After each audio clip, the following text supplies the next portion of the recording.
So can I ask you a question? This is something that comes up a lot too with the women that I speak with, is that it seems like there are men out there of all different ages, but of course this is, for the most part, a little more mature audience, where it seems like the men are not very motivated or they're not doing a whole lot. And part of that may be this hormonal thing that you were talking about, where their testosterone is low. But what are some ideas or what are some tips besides this idea of receiving, of how a woman can get more from a man without making him feel like she's trying to change him? Because I see headlines out there like how to make a man commit or how to make a man fall in love with you. And I'm like, sometimes those things feel a little manipulative to me. But I guess I'm asking, how can we bring out the best in them, or how can we invite them to step up into that masculine? Okay, so the first step is, yes, you women have the power to bring out the best in men, which means he will change, but only because he wants to change, as opposed to you sort of manipulating or forcing a change. And so the dynamic, there's 4 steps in that.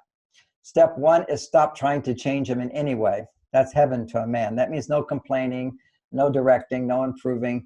That means noticing how you will tend to control. And every woman, every man, when we're not getting what we need, we want to change our partner because we go, oh, they made me so happy. Now I want to try to change them. And now they're not. So I have to change them back, or I have to get them how to do it better. So the first step is noticing how you will seek to change your partner and stop. Second step is to recognize that when you're trying to change your partner, which you just recognized, it's because you're not getting something you need. That's step 2.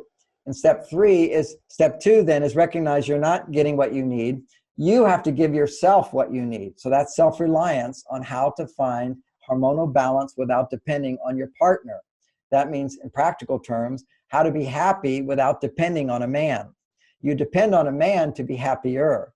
You don't depend on a man to be happy. That's a basic truth in my message. If you want to take your relationships to an ecstatic level, you have to already be fulfilled within yourself, not dependent on a man to be fulfilled. But you are fulfilled through your life, not a man. Your man in your life can bring you to a higher level. And that's the orgasmic state. That's the romantic state. That's the naked state. That's where, you can love your work, but you can't walk around naked and have people adore you. Okay, that's not going to happen. So this happier state is something that you can achieve through intimacy and the safety of that by picking a partner and so forth. So you want to achieve, the second step is how to bring myself back into hormonal balance. If you're wanting to change your partner, generally you're out of balance. You're dissatisfied. You're looking for more. Now you come back to giving yourself more. And what will that look like? We'll talk about in a minute. Once you give yourself more, you're back into balance. Then you give more. But this time you give your partner what they need, not what you need, not what you think they should need, but you learn how to give them what they need. And as I mentioned, men particularly, and you'll see throughout this whole series, men particularly want to feel accepted. They want to feel appreciated. They want to feel trusted. They want to be admired. They want to be the hero. They want to feel like they're contributing to your well-being in some meaningful way. That is masculinity. There will be some men, when you ask them, they're more on their female side. So they'll say, oh, I want to be able to share my feelings and my emotions, and I want her to be there for me just like I'm there for her in that emotional way. And yes, there's some truth to that. But if it becomes a dominant need in a man, he becomes too estrogen oriented. So we have to remember that when you're listening to different men, some men are more on their female side, and it will be confusing because they'll talk about things that women primarily need.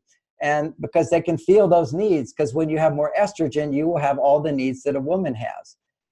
If you have more testosterone, you'll be more on your male side. You want to solve problems and fix things and do all that stuff. So it can be very confusing when you ask somebody what they need or what's important to them. What I'm telling you is what I've learned from my 40 years of experience is that men need more testosterone. And testosterone is generated in both men and women when you celebrate, appreciate them. Oh, look what a good job you did. I need your help. The fireman who goes into the fire, he's the hero. That's his testosterone shoots way up. This is what, if you need more testosterone, what you need is you need more appreciation, acceptance for who you are, and trust. If you want more estrogen, what you need is someone to care more about you. You're special, you're a priority, someone who understands you. Understanding is penetrating into your feelings and your thoughts and your wishes and wants and needs. and somebody who honors you as much as they honor themselves, or honors you even more than themselves sometimes, prioritizing you. And that's called respect. That's what women need most. We live in a culture that says women should learn to respect men. No, that's the dysfunctional. That's why we're so dysfunctional, is women yielded their own needs to respect men, when really who needs more respect in our society today is women. Not that men don't deserve respect, not that men don't need respect, but when you respect someone, it doesn't make testosterone. When you admire someone, when you appreciate someone, it makes more testosterone. And you can also respect them for their estrogen stimulation. But it's not like, what respect is yielding your needs for the needs of another. You respect your children by getting up in the middle of the night and feeding them. You don't want to feed them. You want to go to bed. You want to sleep. But you honor someone by sacrificing for them. And that's what men, noble men, always respect the family. You know, when the ship's going down, it's women getting in the boats first, and it's all men for yourself. You know, this is where we are, where men in the past had learned to respect women. And then we got off track, without a doubt, where women lost respect, and this sexual repression and pushing women down and so forth. And it was just an ignorant time. But today, what this whole women's movement is about is we deserve equality. That means we deserve respect, because when you respect someone, it makes more estrogen. But if you have to fight for that respect, which happens a lot, what you become is a man to try to get your female needs met. But it's like a strategy that doesn't work. If you have to fight for respect, then you're on your male side. What you're looking for is a woman who will respect you, which is why what you want is a man who's pursuing you. They're the ones that will respect you the most. So appreciating, accepting, and trusting, a simplified way of understanding what men need most. So when you go step 2, where you learn to balance your hormones, come back to happiness from a place of fullness, now overflow by giving him what he needs, not doing things for him, but appreciating what he has done for you, what he is doing for you. That's the greatest gift you can give to a man. Then step 4, that's the one we're waiting for, you can ask for support. But when you ask for support, you're not trying to change him, you're expressing a preference rather than a demand. And I can give you the words for how to ask men for support, but if you're coming from a place of saying my happiness is dependent upon you changing, men will resist. Just like if a woman's in a bad mood and a man says, look, get over it. You know, why are you upset about that? You shouldn't feel that way. We're trying to change how you feel. It's not going to make you feel better. And what we're saying to you is that my happiness is depending upon you feeling different. Men should not be that way. Men should be embracing a woman's moods wherever they are, up and down, up and down. That's giving her what she needs to stabilize her hormones, which is showing caring, empathy, understanding, penetrating into her inner psyche, understanding where she is, feeling empathy, honoring her, respecting her, letting her feel equal in terms of opportunity and respect. And that's what we're trying to achieve in the world. But you're not going to get it by fighting men. You're going to get it by loving men. They will give more when men get what they need. And then women go to step 4, which is asking for what they want as a preference.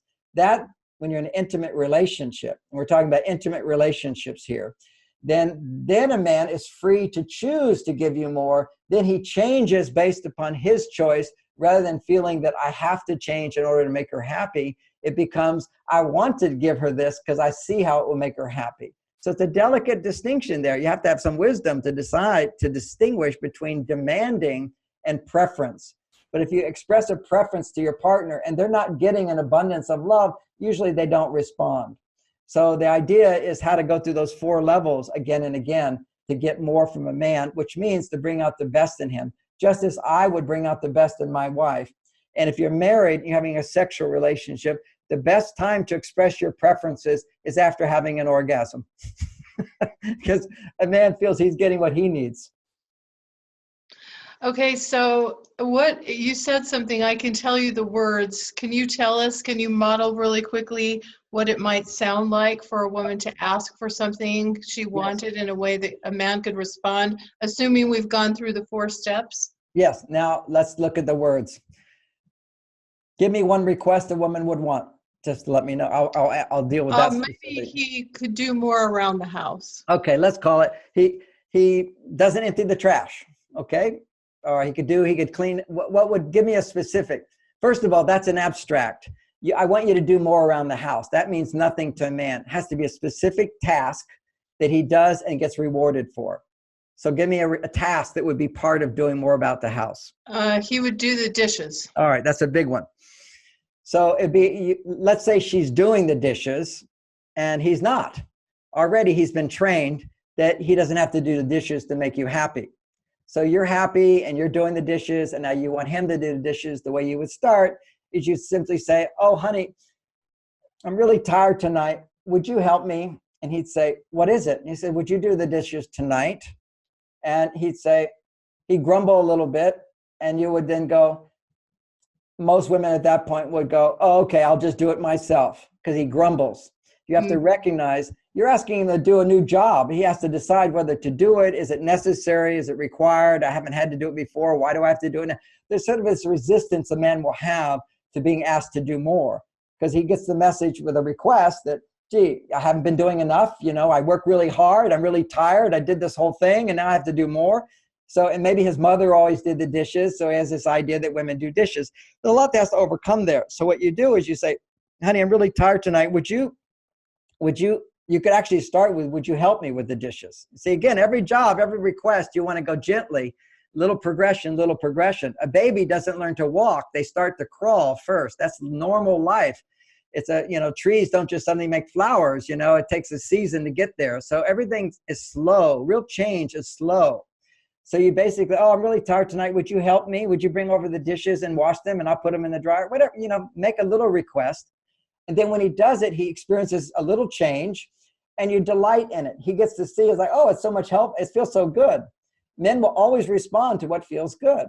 Then another night you do that again and do that again. And then no big discussion. Your job is this, my job is that. You would just simply say, oh, I'm so tired. Would you do the dishes tonight? And because he's so used to getting rewarded for doing this little thing, then he's happy to do it. But you have to realize a lot of men, when it comes to dishes and housework, have been trained in a culture where men didn't do that. They didn't experience growing up doing that, seeing dad do that. Oh, you have huge advantage if he saw his dad doing it. But if his dad never did it, his part of his training is you don't do that. So you have to gradually adjust to this and be okay with that. Realize there's logic to that rather than the other logic, which is we both have a job. Why am I doing this? You should do it too. That you should do it too attitude is the opposite of accepting where a person is. So it's a gradual movement towards greater intimacy by little requests, rewarding those little requests. Then he gives more and he gives more and he gives more. And let's say he had huge resistance at washing dishes. Then you start with something else, oh my gosh, would you help me by doing this? But it always comes from a thing of, he comes home, he's kind of like in his own world, he's in his cave world. And you just say, oh, honey, when you have a chance, would you help me? That's how you introduce it. Honey, when you have some time tonight, would you help me? He's going to go, well, what do you want? What do you want? You go, oh, I'll tell you later. Just let me know when you're available. I just need like 10 minutes. Give him a time limit, give him a little request. And then he says, well, what is it? I want to do it now. Okay, well, only take 10 minutes. He says, okay, what is it? And you say, would you help me put away the dishes? Or would you help me unload the dishes? A specific request, not a general thing. We're making a policy here, a specific request and a reward afterwards. And again, women have to look at their own resistance to that reward afterwards, because she's going to be feeling, look, I've been doing them every night. I didn't ask for a big reward or parade. Right.